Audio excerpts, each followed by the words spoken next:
Pois é, vamos abrir essa edição do Jornal Jovem Pan falando justamente sobre a decisão do ministro Alexandre de Moraes de converter em prisões preventivas as detenções de suspeitos de vandalismo que foi realizada em Brasília no final do ano passado. Vamos conversar ao vivo com a repórter Paula Lobão, que chega aqui ao Jornal Jovem Pan. Paula, seja muito bem-vinda. Conta pra gente quantas pessoas foram presas até o momento e quantas seguem foragidas. Boa noite.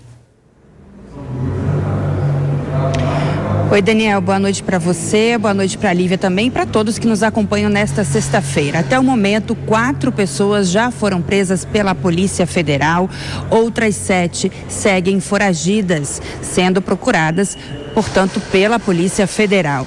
Todas essas pessoas estavam com as prisões temporárias decretadas, mas elas venceriam hoje, sexta-feira, e por isso Alexandre de Moraes, ministro do Supremo Tribunal Federal, decidiu converter em prisões preventivas, ou seja, sem prazo, para terminar. Os 4 que já foram presos, identificados, localizados e presos pela Polícia Federal são Átila Melo, Cleo Irano, Joel Pires Santana e Samuel Barbosa Cavalcante. A polícia procura então pelos 7 que estão foragidos. Os nomes deles são Alan Diego dos Santos, Elielton dos Santos, Ricardo Ayoyama, Silvana Luizinha da Silva, Wallace Batista da Silva, Wellington Macedo e Wênia Moraes Silva. Eles estavam naquela tentativa de invasão ao prédio da Polícia Federal aqui em Brasília na noite do dia 12 de dezembro. A gente lembra bem porque a Jovem Pan cobriu aquele momento, momentos de muito terror, de muito vandalismo aqui em Brasília naquela noite.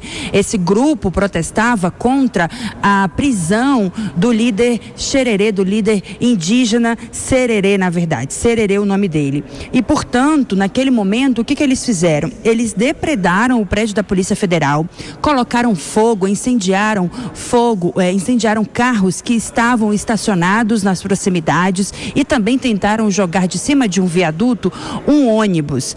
Antes dessas prisões, a Polícia Federal também realizou busca e apreensão nos endereços desses investigados, e os próximos passos da Polícia Federal serão agora tentar identificar se esse grupo estava sendo financiado por alguma pessoa ou por algumas pessoas, e caso positivo, a polícia também vai tentar identificar a origem desses recursos que possivelmente pode estar aí fazendo o financiamento desse grupo. A investigação da Polícia Federal, Daniel, também identificou que parte desse grupo envolvido na tentativa de invasão da Polícia Federal participou daquele episódio que a gente noticiou também aqui na Jovem Pan, daquela bomba que foi encontrada próxima ao Aeroporto Internacional de Brasília, no dia 24 de dezembro. Portanto, agora a Polícia Federal segue em busca dos 7 foragidos investigados por essa situação aqui em Brasília. Eu volto com você no estúdio, Daniel. Tá certo. Detalhes dessa medida de Alexandre de Moraes, ministro do STF, com a nossa repórter Paula Lobão, diretamente de Brasília, que volta daqui a pouco no Jornal Jovem Pan. E para comentar as notícias mais importantes do dia, Rodrigo Constantino, a quem agradecemos demais pela participação. Constantino, seja muito bem-vindo. Ótima noite para você. Te pergunto, como avaliou essa medida do ministro Alexandre de Moraes? Importante a gente reforçar, conversão da prisão temporária e para preventiva desses suspeitos de participarem desses atos em Brasília, atos esses que sucederam à prisão do cacique Sererê.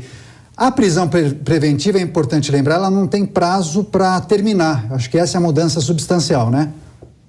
Exatamente, Daniel. Boa noite, Lívia e toda a audiência.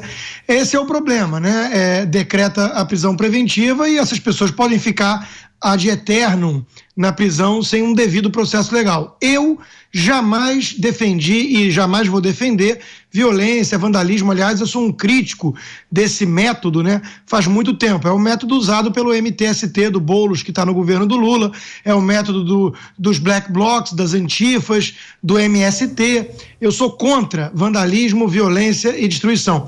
Mas me causa espanto não só essa celeridade e o uso da prisão preventiva nesses casos, que a gente não vê normalmente quando a turma do MTST joga coquetel molotov na Fiesp, quando a turma do MST depreda laboratórios e tudo mais em fazendas.